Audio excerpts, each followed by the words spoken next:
Okay, great. Okay, so good morning, everybody. I'm Jeff Kalbariski.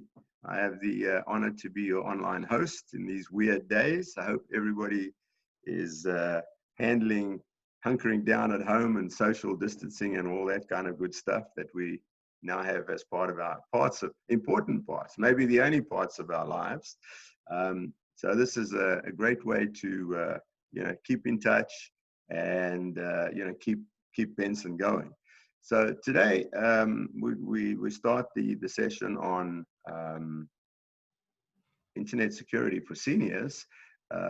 Historically, we've done this as 4 2-hour sessions spread over 4 weeks at Benson. Now with the limitations of Zoom, this will only be like perhaps a 45-minute session. So I'm going to have to kind of figure it out as I go along of kind of rushing through the slides. But what I will do is I will ask everybody who's online to send me an email, and I will respond by giving you the slides. So I'll return all the slides, which is much more than we're going to be able to do, obviously, in these various 40-minute sessions. And then at least you'll have the slides. You can print them out. You can read the material. You can use it for background. You can use it to take notes on for future sessions. So I will start right now, and I'm going to see if I can bring up the material.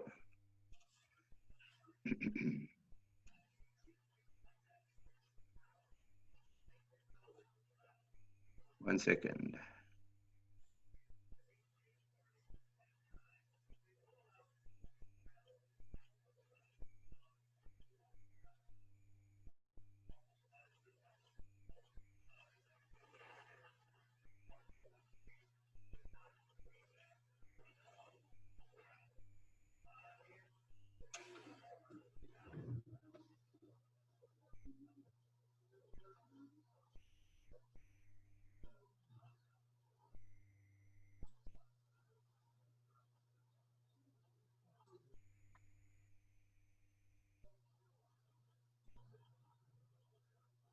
Okay, let's see if this works now.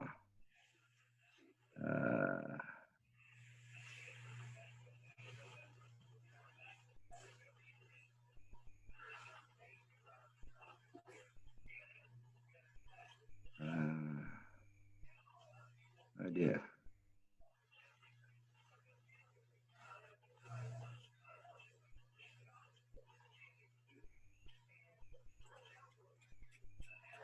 Are you trying to share the screen, Jeff? Yeah, that's what I'm going to do. It's being a little bulky, but there it comes. Okay.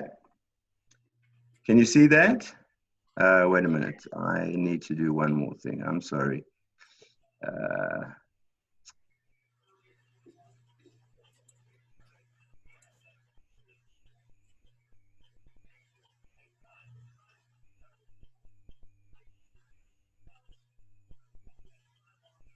There we go. Everybody see that? I also have to admit some people to the room.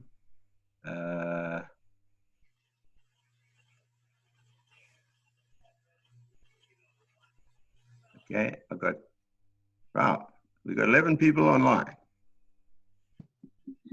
Okay, can everybody see that? You should be seeing a screen that says Internet Security for Seniors. Yes.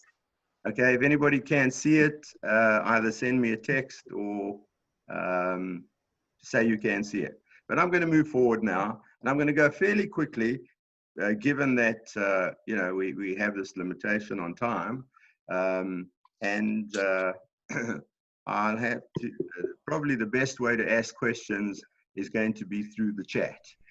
So let's go. Okay, so this is my introductory slide. That's me. But I wanted to actually just do this introductory slide. So when you get the material, well, to get the material, here at the bottom of the screen is my email address. And that between my first and last names is an underscore. I'm sorry I have to have a stupid underscore in my email, but I've had this email address for so many years that I actually can't change it. Probably around 30 years now. So it's too late to change it. So if you send me, everybody, if you write that down, my email address is jeff_kalbaruski@earthlink.net. Just send me an email, say that you want the security slides, and I will respond, and you will get these exact slides so that you can read them at your own pace and use them for taking notes. So here we go. So I'm going to talk about I always have this question: who am I? Why am I here? Which is a crazy set of questions that a guy called James Stockdale said, who was a VP candidate in 1992. And that, of course, basically finished his candidacy, because everybody, the voters obviously said, if you don't know who you are, then why should I vote for you? But here it's actually a very serious question, right? The question is, who are we? And you'll see why I asked this question. So, we're senior citizens, we use technology, we tend to be trusting, often naive. We're sometimes lonely. We want companionship, and that's become even worse now, where everybody's lonely because we're all at best locked down with our families, or at worst with nobody, because we're not allowed to communicate or meet people in person. Although, I say kudos to our governor, who's made Georgia the first state to open up. So maybe one of these days we will be going to the hairdresser and going to the restaurant. Okay, there's somebody who is, I've got a lot of background noise. Could everybody please mute themselves? Just press the button that says mute. Thanks very much. If you want to ask a question, you can say, just unmute and ask me the question. Okay, and most important, most of us are uncertain about this new, the flood of newfangled technology. We've got, computers, mobile devices, phones, and so on. And right now we're seeing the classic example where suddenly everybody, from young to old, for children who are learning at school on technology, to we see to us seniors who have to do our training this way. And of course, that's particularly important, that it's the only way we can communicate with our families. So the question that says, why am I here? And again, I'm going to shoot ahead, and I'm going to say the reason we're here is we're probably concerned, right? We hear a lot of bad things about the internet. The bad guys are getting at people's money, they're clearing out their savings, and so on, and making fraudulent purchases with your debit or your credit card. Break into my apartment to abuse my cats and wear my clothes. Well, that's just a joke. They don't want to do that. But everything else they certainly want to do. And most important is the bad guys are out there trying to steal your identity. And I say at the bottom, yes, Virginia, identity theft is today's fastest growing crime. So this is a crime that didn't even exist 10 or 15 years ago. I mean, you think, how can somebody steal my identity? I am who I am. And yet, of course, the bad guys have found out how to do that by getting access to your social security number, your social security payments and so on, your tax information, and then use that to pretend to be you and either make purchases or in extreme cases, even do things like take out mortgages in your name. So the question is, what can we do? Well, we can hide away, and just not do any of this stuff. Or we can say, no, we are the greatest generation. We still are. Those of us who are baby boomers, we're the greatest generation, and those who are younger even than the baby boom generation need to know it as well, because young people are just as likely to be scammed as older people. And I'll give you some examples of some of the scams that I've been involved in, not doing, but helping people get out from under the scam. So I say, although we did all these great things, some of us even lived through the Depression. My oldest student is in her 90s, so she definitely lived through the Depression. Some of us lived through the war, Korea, Vietnam. So we can really fight this enemy. And I'm actually going to show you something, that most people would say is impossible. So at this stage in my class, I usually show everybody my phone, right? And here it is. Here's my phone. Okay. So I say to everybody, what is this? And most people say it's a phone. And then that's the wrong answer, because this isn't a phone. This is a very, very powerful computer that happens to fit in my pocket. And, It has many times the capacity, computing capacity of even the major mainframes that I worked on at the beginning of my career, which took up a whole room. So the good news is now we can carry this in our pockets and we can use it to communicate. So if it's communicate, then of course it is a phone. But my point here is that this thing can do 1,000 things, only one of which is making phone calls. So, you know, I wouldn't call it a phone. That's just one of the things it can do. And the good news is we can do all of that. The bad news is, like with everything else that's good, the bad guys have figured out how to use it too.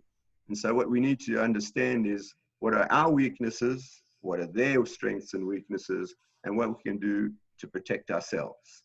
And, you know, that's going to be the gist of what I'm going to talk about.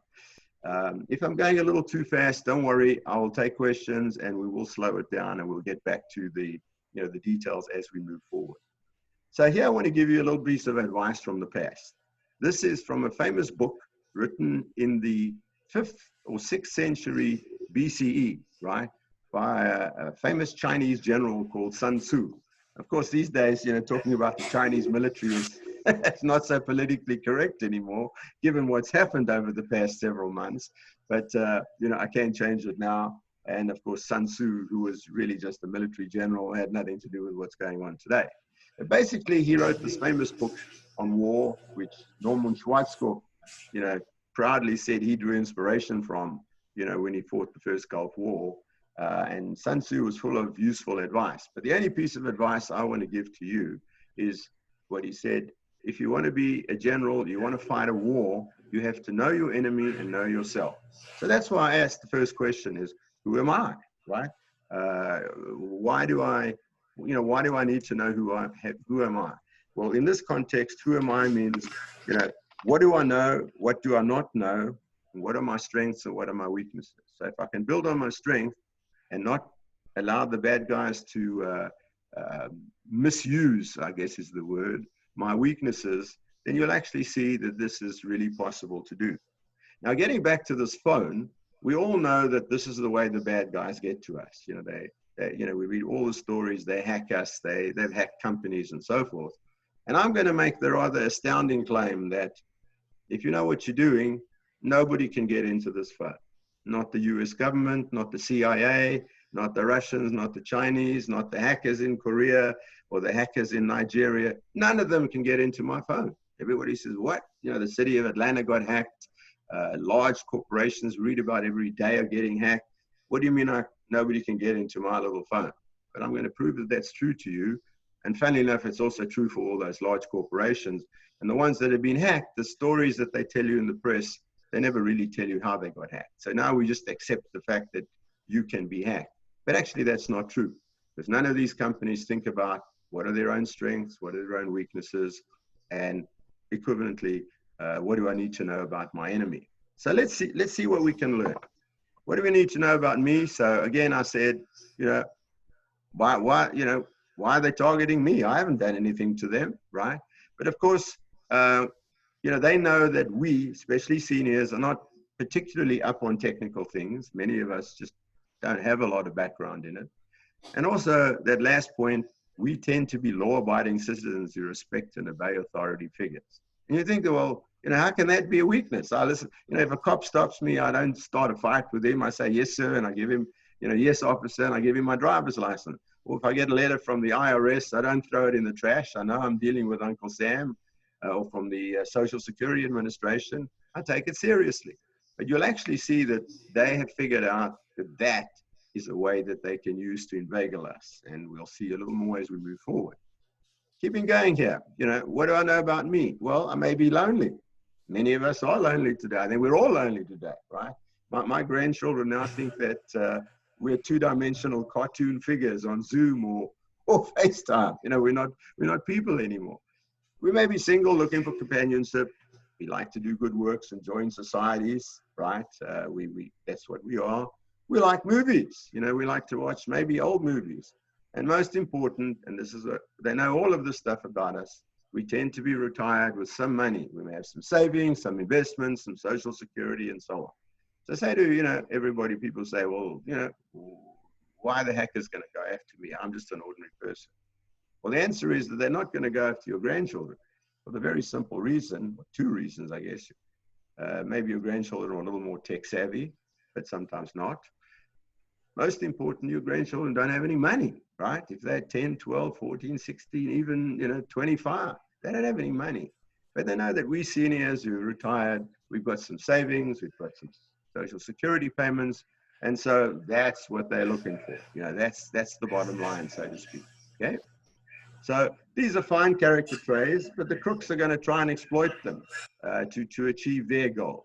And so I'm going to tell you all the bad news, and that will help us to get to the good news is what can I do? So what do we need to know about our own enemy? Well, a cyber criminal can be any of the following. He could be a common crook working alone or in an organized gang, right? So we have a lot of gangs now. The mafia, organized crime, besides selling drugs, have moved on to the internet. They could be script kiddies, we call them. Somebody, will everybody please mute your phone? There's some background noise coming from somebody. In the bottom left-hand corner of your screen, you can see a microphone. If you just press it, it will mute your phone. Thank you very much. Right, because we get background noise. I'm very sorry. Now, there's still somebody who's got background noise. Please mute your phone. Mute your computer. Thank you. And then today we even have nation state. There's somebody who, one second. Let me see who's not muted.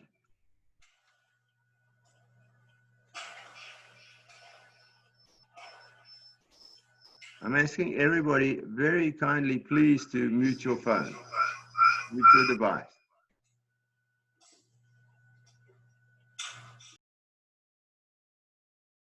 There we go.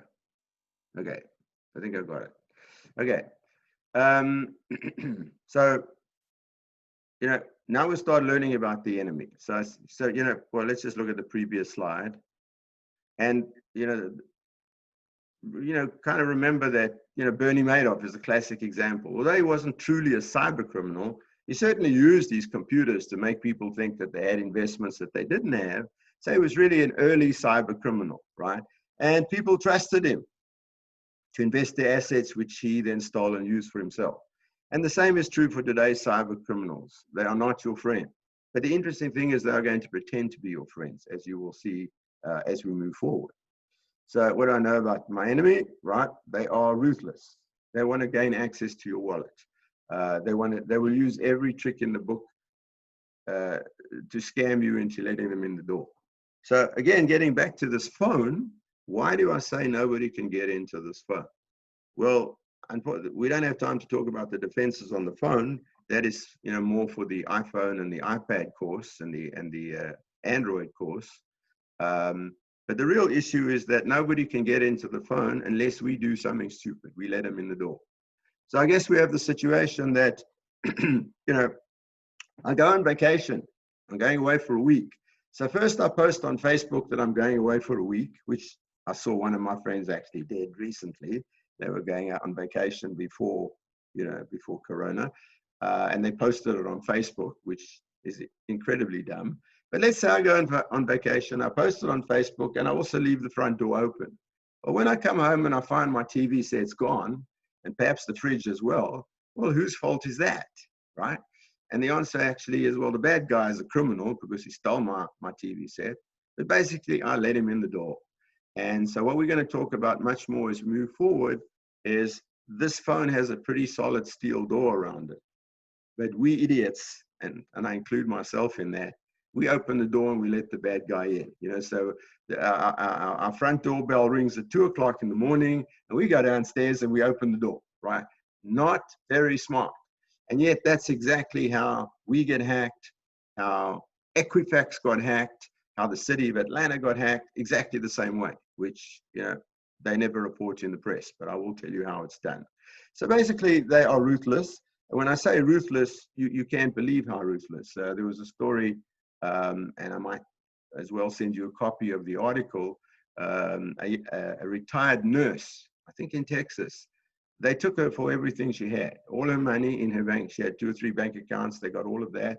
And they even got her 401k by convincing her that she needed to cash it in. And basically they got access to the money. So, she lost, I don't know, $200,000 or something like that. And a friend of mine who's retired, I managed to help stop him a couple of months ago. He was about to lose about $8,000. We managed to stop them. So these guys are ruthless, right? If you got $100, it's no good saying, well, I don't have $1 million. You got $100, they'll take it. You got $1 million, they'll take that too, right? They have only one reason for being around, and that is to take your money. So, sorry. I don't know why that's flipped over like that. Okay, so we know these things, right? They can be ordinary people like Bernie Madoff. They can be crooks. Many crooks today are working out of places like Ghana and Nigeria and then Eastern Europe. But there are also plenty of them just down the road in Atlanta who would like to get to you and get access to your assets, right? So we got to then think, if these guys are ruthless, where can they get me? Because, taking it in a different context, I know that guys would like to rob me and, take my wallet. So I need to know what are the bad places I shouldn't go, and little experience tells me, don't walk in downtown Atlanta or in Central Park in New York at midnight. That's probably not a smart idea to do. Don't, in a different context, don't walk across the 285 at 8 o'clock in the morning with your eyes closed. These are dangerous things that we have learned over the years not to do. And so, let's see the places where they can reach us, right? And so, firstly, there are a lot of non-computer places they can reach us on the phone. So we get these calls.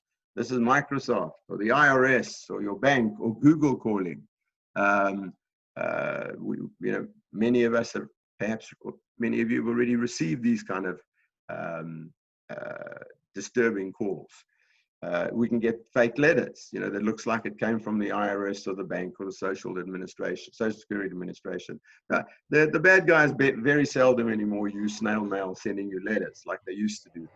You may remember maybe 20 years ago getting a letter in the mail that came from somebody in Nigeria, and there was $10 million in a bank, and they just wanted to use your bank account, and you could keep $500,000 or something.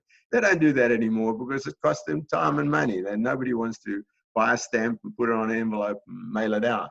Now we can do it through the internet. So they don't use that very much anymore. And of course, anywhere that we use a debit or credit card is a dangerous place. So ATMs, gas stations, restaurants, doctor's offices, we all use our cards. I want to make the point at this stage here, which most people don't know, is that debit cards are especially vulnerable. And I'll have one of my rules later on, but my rule is don't use debit cards. A debit card should be used for one purpose only, and that's to get cash out of an ATM.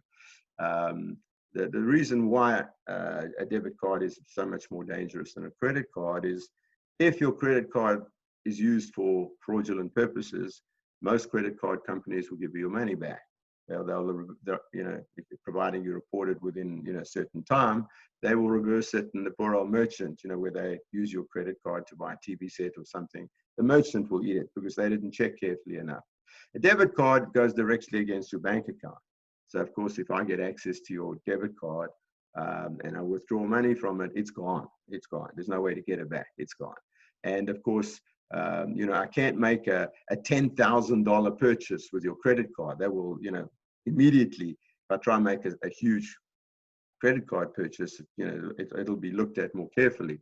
But I can easily withdraw $1,000, $2,000, $3,000 directly from your bank account. If I know how to use the debit card, even if it's only $200 a time.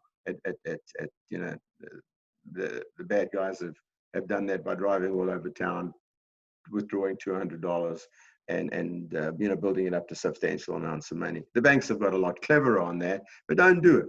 So the last time I was at Kroger before the lockdown, I was standing behind a lady who was using her debit card to make her purchases. And she stood there and chatted to the lady, at the cash register, and I could clearly see the debit card. I could see the number, and then she keyed in her PIN, and I could clearly see what she was doing. She wasn't even trying to hide it. So, if I was the bad guy, I could have easily recreated. The bad guys can do that, is, make their own debit card, and now they have the number, they have the PIN number, and so you're toast. So, say generally, don't use it. Get a credit card. If you don't have the credit rating to get a credit card, today you can get what they call an insured credit card, where you put a sum of money down, and the bank then allows you to use the card exactly like a credit card, but you are protected, right? So that was a little aside, but that's the first protection on the internet and in person when you're at the store for seniors. So rule number 1, there it is: never use a debit card.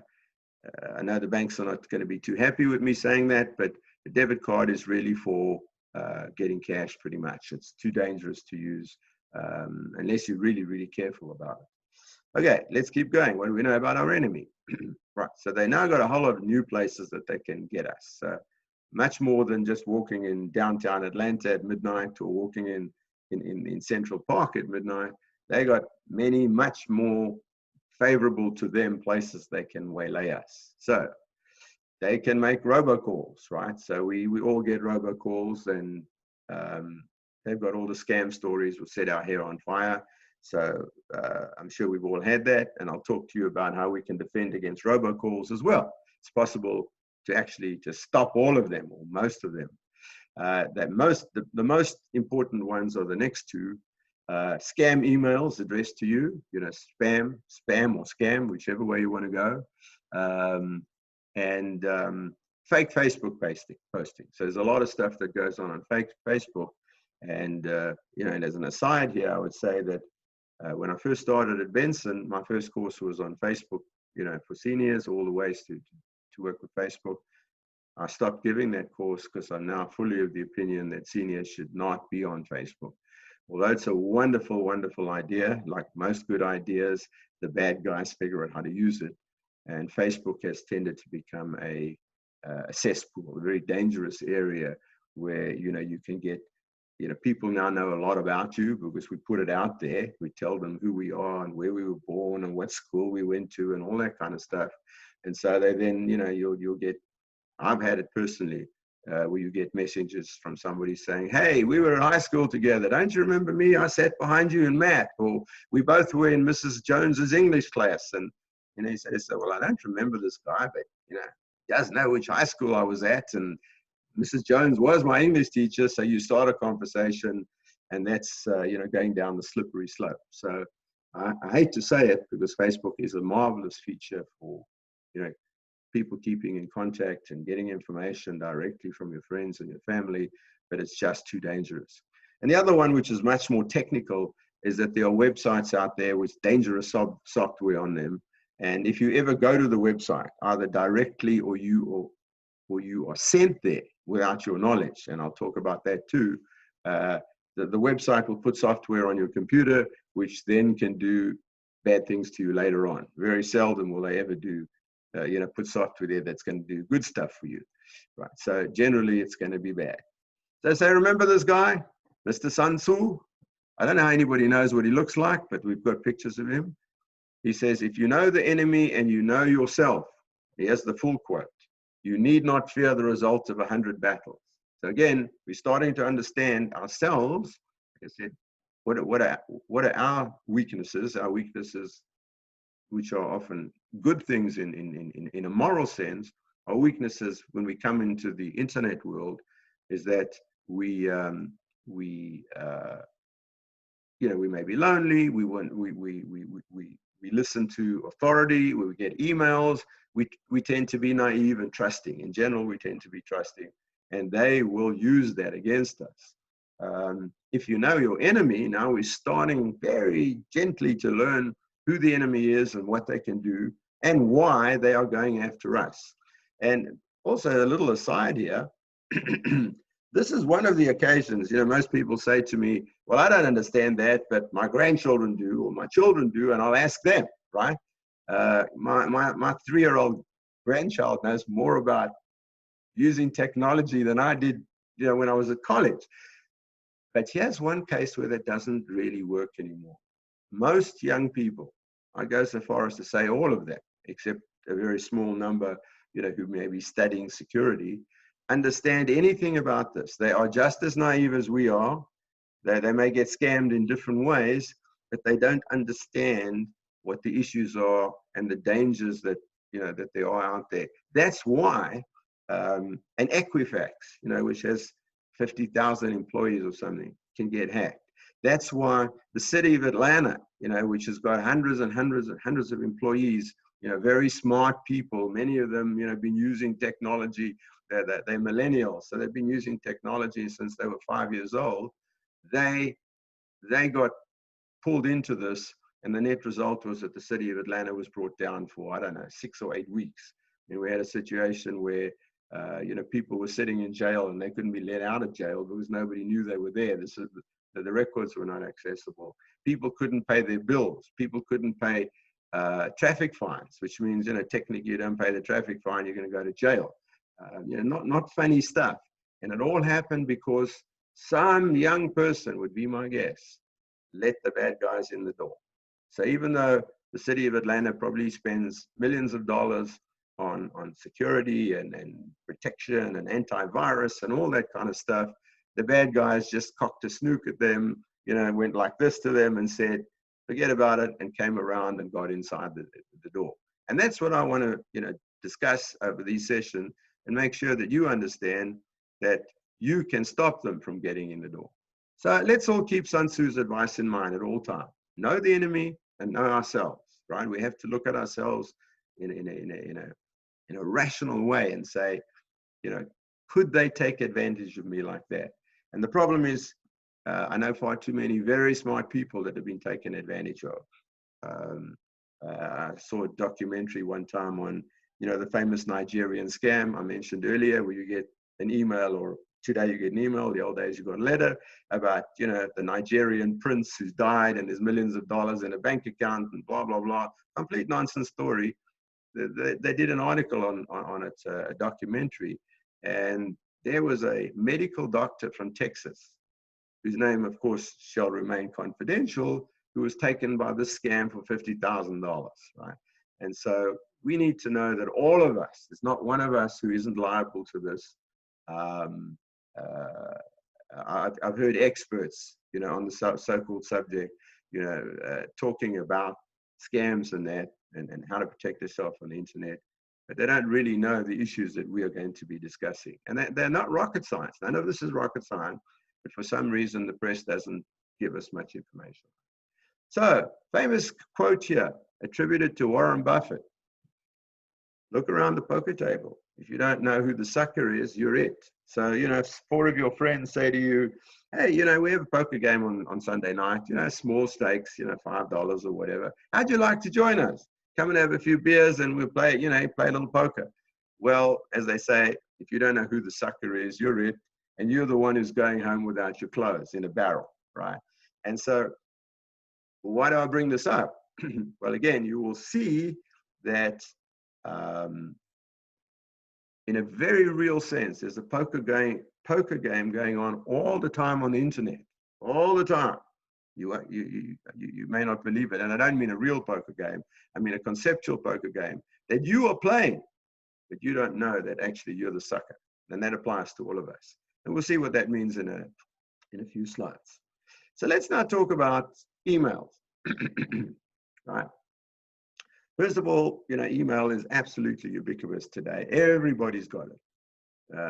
At the time of writing, there were 4.3 billion email accounts, right? With an average of more than two accounts per user. So most people have multiple email accounts. The second last bullet there, over 260 billion with a B. 260,000 million emails are sent and received each day. There's only 7 billion people on the planet, including very old people and sick people in hospitals and little children, none of whom are probably sending email. So how does it come out to be that we could possibly be sending 260 billion emails a day. That would be equivalent to, I don't know, everybody sending out hundreds of emails a day, every single man, woman, and child for 7 days a week. Well, the point about is that the majority of this, well over 50%, is junk mail, spam, technically called UCE, unwanted commercial email. And I'm sure all of you, your mailboxes are full of this kind of garbage. And I'll talk about some defenses you can have against that. Things have got better. The internet service providers who handle our email have got better at stopping some of this junk. But for some reason, I don't know why they won't go the ultimate step and stop all of it. And the real problem is the good news about email is that, most of it's free. In fact, all of it's free, pretty much. So any of us can have an email address, and we all do. It's now, almost like having a social security number. But there are so many different internet service providers, and they all offer different levels of security. So the bad guys will tend to target the ones where security is lower, or where there are more people, and therefore they got more chance of making a hit. So on the right-hand side there, you can see the big M, which is Gmail from Google, the biggest one probably today. AOL Mail, some people still got AOL. Outlook, which is Microsoft, many millions of people use Microsoft. Earthlink is a big email supplier. They're based right here in Atlanta, in fact in Sandy Springs. Yahoo Mail, and on and on and on and on, dozens and dozens and dozens of them. So it's the real problem with email is that when it was designed in the early days, it was designed really for university professors and researchers to communicate with each other, on a very small basis. No one ever foresaw that it was going to be, millions and billions of people around the planet would have email addresses. And so when they built it to be easy to use. You can type an email, press send, and it's done. All the very complicated stuff that happens in the background to make sure that my email gets to my friend in Australia or South Africa or London or just down the road in Sandy Springs, and it works 100% of the time. All of that complicated stuff is hidden from us, right? So it's actually become very simple to use, very easy. It was a brilliant design, but they left out one thing completely, and that was security. And the sad fact is, I worked in an industry where we had all the security. It technically would be almost impossible for anybody to send you spam and so on. But for some reason, the ISPs, the internet service providers, have never wanted to go that route. So we have the solution, we have defenses, but we choose not to use them. So, it's kind of, maybe I can get onto my high horse on another aspect here. And let's look at the current virus situation we're in. So everybody's, talking about finding a vaccine and so on. But me, because of my background and the fact that I'm a geek, I asked the question, if a virus can be so deadly, why didn't we have a preparation for it? Why didn't we have a contingency plan? Why were we not prepared for it? Right in our backyard, we have the CDC that costs billions a year. Why did they not have a plan? Why did the states not have a plan? Why did the federal government not have a plan? I don't know. Sorry, excuse me 1 second. I just have to plug my computer in. The battery's running down. 1 moment.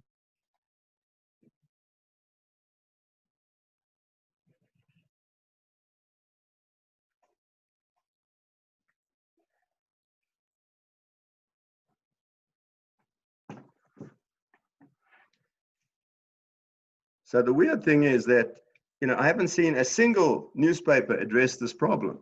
So I went and took a look, and I actually found that, yes, we do have a plan. The CDC produced a plan back in the George W. Bush days. Beautiful plan. It was about 200 pages long. It was really aimed at influenza, but they foresaw many of the same problems that we have today. And then it turns out there was another plan as well. There is another plan, which was produced for the governors of the states. The Governors Association produced their own contingency plan. The sad news about this is the CDC plan is dated 2006, and the governor's plan is dated 2004.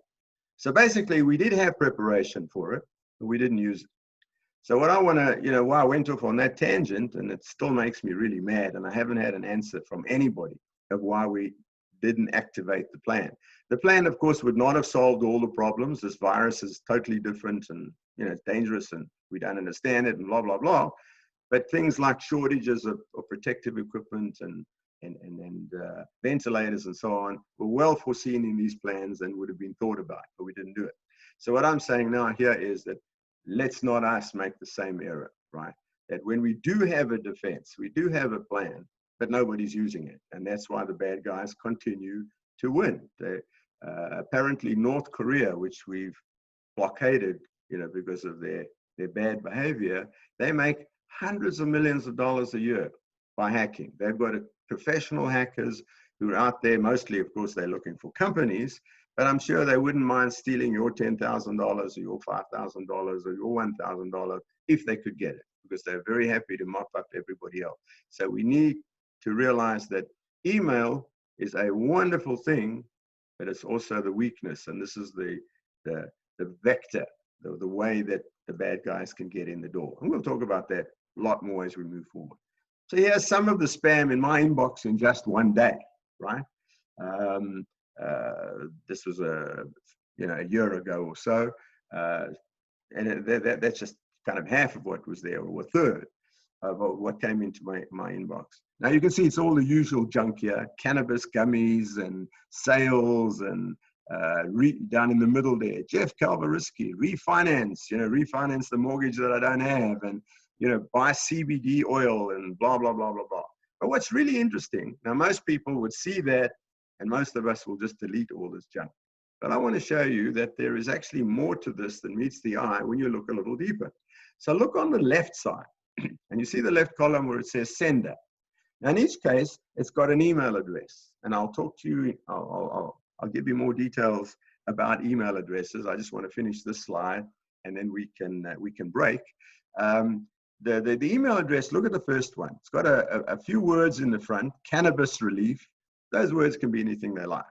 Then between the left, there's the two brackets, the left sharp bracket and the right sharp bracket, right here and right there, is the actual email address. So the name in front can be anything you like. You can make it could be your name, or you can put anything you like in there. But it's the email address. And the email consists of three parts. It's got the first part, which is news, and then some junk behind it, then an @sign, and then the name of the actual place, or the ISP, the internet service provider, where it came from. So you'll see here, this comes from an organization called cessweb.org, and I have no idea who they are. Then you look at the next one. This comes from, again, look between the two brackets, you'll see it comes from some gobbledygook name, right? Then @sign, and then cronjob.org. I have no idea they are. But look at the next one. It also comes from cronjob, and the next one, and the next one, and the next one, and the next one, and the next one. Then there's one that comes from voip-info.org. And then back to our friend cronjob, and cronjob, and cronjob. So how can this cronjob.org, which is some company or some organization, how can they be sending me ads on 27 different things, right? And that tells you immediately that cronjob.org is a fake. It's a bunch of criminals. And they are sending out millions and millions and millions of emails to all of us, hoping that, one person in 1,000, all they need, they send out 1 million emails. All they need is one person in 1,000 to click on the link. That's still 1,000 people if they send out 1 million emails, and they send out far more than 1 million emails. And then they're in the door. And, then they just get into your door and be able to take your money. But if they're really lucky, that door will be into your company, and that's probably what happened with the city of Atlanta, that somebody within the city of Atlanta responded to one of these emails, right? And this is the way in the door. So we're at 45, just over 45 minutes now. I had a Zoom conference last night, and right in the middle, I suddenly got a message from Zoom that said, they're giving me a gift. I don't know, maybe because of my good looks or something. And they've taken away the 40-minute limitation. So it's clear today they've taken away the 40-minute limitation as well. But I'm going to abide by it and not go too far. I just want to do one more slide. You'll see I'm not a great fan of our great federal government that should be protecting us, right? And this one, it says Uncle Sam is hard at work. And basically, there are a whole lot of laws that we have. There's one called Can Spam that was promulgated in 2003, and that is supposed to, quote, each separate email in violation of the law is subject to penalties of up to $42,000, right? Ooh, that's really scary. I mean, you can see what nonsense this is that our government does. How are they going to find and find the guy who sent you the email when he's some 19-year-old crook in Nigeria or Ghana? Lots of the stuff comes from there. Or he's in Kyrgyzstan or Russia, way out of the purview of our FBI and so on. So basically, this is all junk that the government's done. And to make it even worse, as of now, there are, I believe, seven different bills in Congress for computer security. Not one of them has been passed, and the earliest one dates back, I think, to 2005. So we've had laws in Congress to address this kind of stuff for years, and then they do pass this Can Spam. The only interesting thing about that is it's such a cool acronym, but it has, absolutely no value at all. And it's a shame to me, and I don't know what's going on with our federal government of, why they've opted out of this. So every time somebody gets hacked or a company gets hacked or you and I get hacked, the issue is, what's Uncle Sam doing to protect us? Imagine that we had no police in Sandy Springs, so criminals could do whatever they like. We citizens would be up in arms, right? We would be revolting if the police decided, no, they were no longer going to, protect us. They weren't going to respond to assaults and burglaries and murders and so forth. Well, in a sense here, the FBI or whoever it is, I don't know whose responsibility this is. I would say probably the FBI or one of the government agencies have opted out completely. And so that's why you're going to continue to get spam until you either eat it or we figure out how to stop it. And so I'm going to terminate right now. I'll take some questions if there are, and we will continue next Tuesday. So if you'd like to unmute yourself, I'm certainly happy to take questions for a few minutes and then move forward. But do remember just to write down my email address and send me the email so I can, for those who came on late, if you send me an email, I will send these slides to you. And my email address, once again, is Jeff, Jeff, _ Kalwarisky, KALWERIS, that's S as in Sam, KY, at earthlink.net. Earthlink is one word, EARTHLINK.net, not .com, but .net. It's a very long, clumsy email address, and I apologize for it, but I'm basically stuck with it after all these years. Any questions? Yes, Jeff. Hi, Jeff. Ali. Nice Hi. to see you. Nice to see you doing so well. Thank God. Thank you. I have a question. Yes, ma'am. We put our numbers on the no-call list, but we're still getting, like today, I got another call. You Good. have called, we were returning your phone call on affordable insurance. How can we, it's nonstop. How, Good is there point. anything else we can do? Excellent point. So you just built on what I just said. I should have mentioned that. Thank you, Ali. We have this, do not call list, which is, available on the internet, run by the federal government. And once you're on the list, nobody should be allowed to call you. It's worth about as much as a paper bag would be to protect you against. Exactly. Right. Exactly. And it's another thing, every time I hear people ask me that question, well, I'm on the no call list. Don't waste your time, right? I figured that out many years ago. It was a complete and total waste of time. I actually, there's a place on the no call list where, do not call list, where you can actually report it to the federal government. And I followed this up one time, and I found they had as much interest in that as they had in, you know, of knowing how my state of health, right? It was clear that this was not high on their priority list. In fact, it wasn't even on their priority list. The FBI got bigger things to worry about, like drug dealers and stuff like that. So, you know, yeah, there's Uncle Sam. You know, again, I say, thank you, Uncle Sam. Thank you for using my tax dollars so effectively. You're right. You're absolutely right. It's completely useless. But I'm going to teach you how not to eliminate spam, but to cut it down a lot and not get spammed. More important, not to get your money taken away. And I'm also going to teach you how to stop 90% of those calls.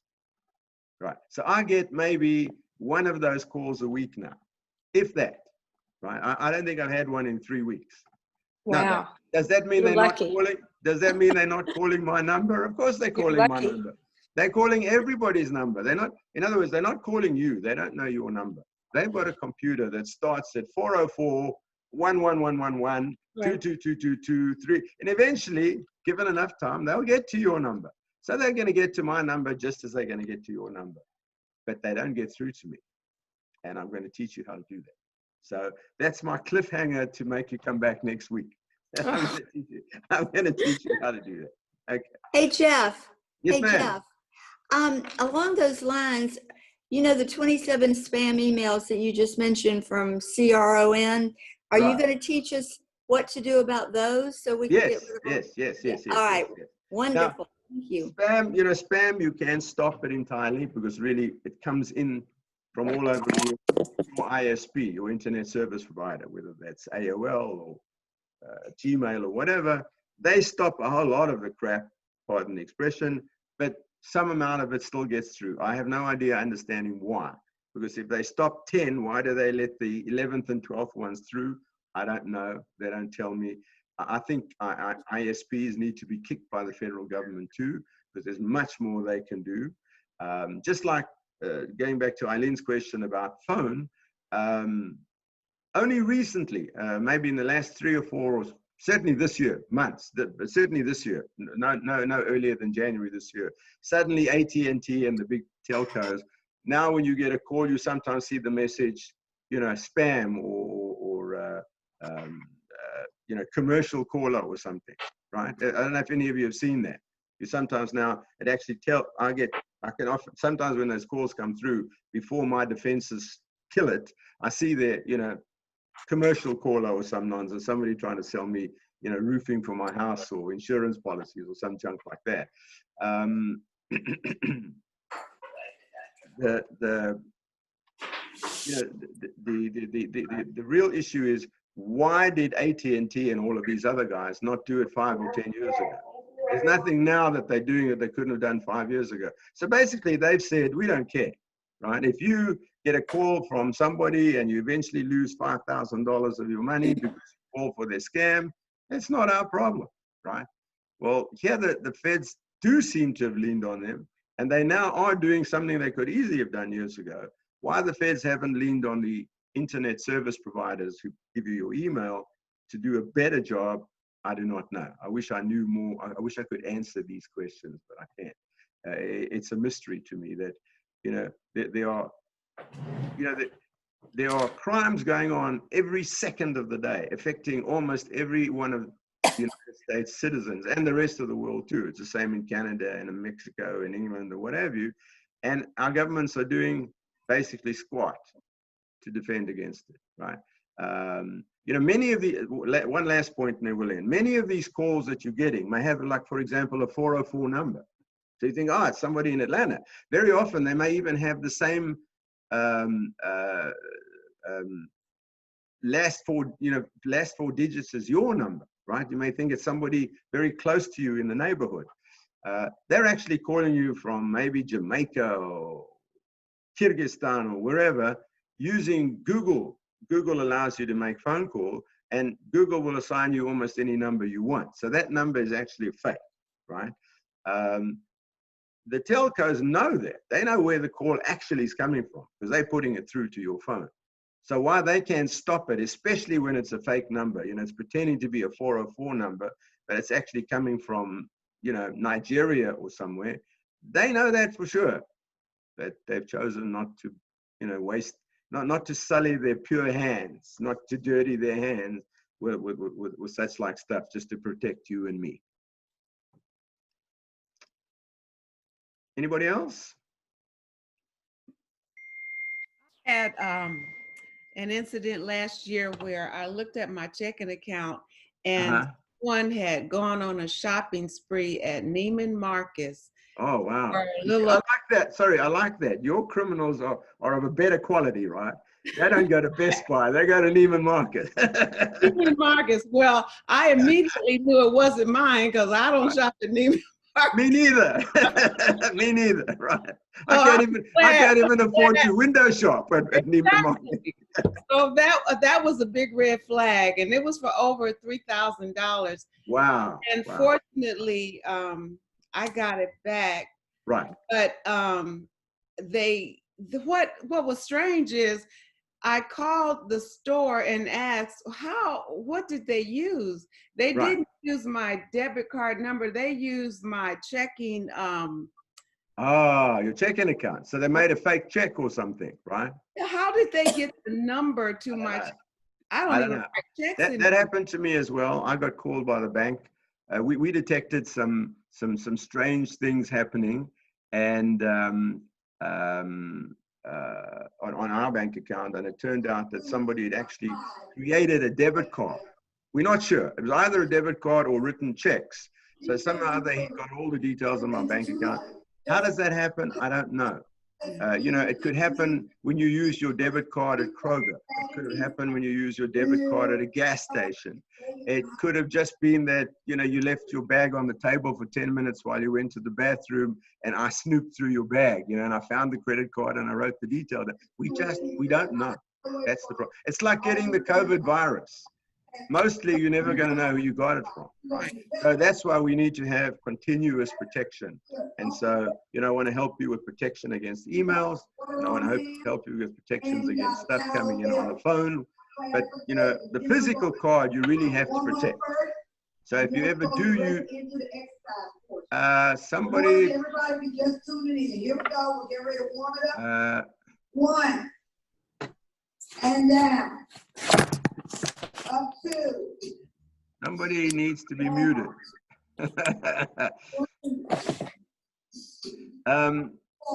So when you use your debit card, be very, very careful about it. That you are, that nobody can see it, that you're handling it carefully. And like I said, in general, my view is don't use a debit card. But they use the except to get cash. But, again, they may still find all the details of your bank account out, and they have ways of doing it. Fortunately, the banks are becoming a lot better. The federal government hasn't got any better, but the banks have got a lot better. Jeff, I heard, I want to address that. So I heard one of the things the criminals are doing now, they're using their phone to take a picture of you at checkout, and you don't even know it. They act like they're on their phone. They're taking a picture of you writing a check or taking a picture of you putting your credit card in, and they're getting information. Sure. I had a friend, I have a friend who was overseas. I think he went to England, and he got out of the plane at the airport and he wanted to draw some money.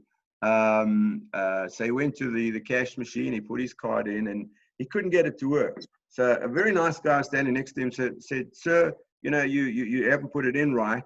Now let's take it out, put it back in," he said, "and then just rekey your PIN number," which he did. Oh gosh. And then of course, the next second, the guy grabbed the card and he was gone, right? So now my friend knew this guy's got my debit card, my ATM card, and he knows the PIN, right? And I'm stuck in London. It's not so easy to call the bank from London to say, stop the card. So, you've got to be very, very careful with the physical card, but the debit card. That's why I say the fewer times you take the debit card out of your wallet, the better. Whereas a credit card is much harder for them to get away with anything, or that they can still get away with it.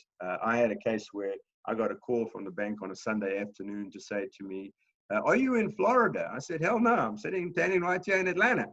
He said, "Well, somebody's just was trying to buy a big screen $8,000 TV set in Miami, Florida with your car, right? So they picked it up that fast and called me, right? So they're getting better, but I really wish Uncle Sam would play ball with us as well, and you take some of our, you know, tax dollars and you know, use that to stop spam and to stop, you know, these horrible telephone calls and so on. But they don't. So when I become president of the United States, things will change. But only then. Right now, Congress doesn't seem to have any interest in it. The president doesn't seem to have it. Well, obviously, everybody's got bigger problems right now. But this has been, you know, for the last 20 years. Nobody seems to be particularly interested in passing legislation or getting the FBI to do their real job, which is to stop crime. And this is probably arguably the biggest crime of all. You know, the amount of money that gets stolen probably is equivalent to the amount of money that they, you know, that they confiscate from drug dealers. It's billions of dollars that people are losing all over the world. I wish I could give you more positive results there, but I've given up hoping that the federal government and or the White House will ever get interested in computer security. Great, thanks everybody. So remember, send me the email, please, and I will respond by sending you these actual slides in PDF format. There'll be PDF, which means it's a type of format that can't be intercepted and changed by anybody. So you can open it without worrying. You can open it, and you'll have all of these slides. And then in the next sessions, you can follow along with me if you so desire and make notes. Thanks a lot. Thank See you. everybody next week. Bye. Okay.